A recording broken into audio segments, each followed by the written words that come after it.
হঠাৎ স্যারের চাকরি ছুটি। কেউ ভাবছে চাকরি গেছি, বেশ হয়েছে এবার। কেউ বা ভাবছে চাকরিটা নাই, করব কি যে এবার। কেউ করেছে চাকরি চুরি, কেউ নিয়েছে টাকা।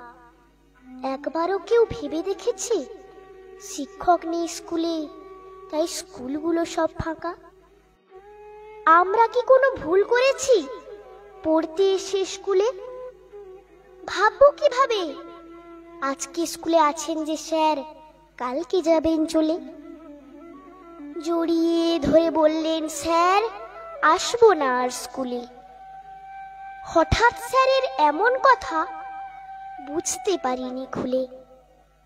চারিদিকে তখন হো হো পড়েছে, চাকরি গেল সবার।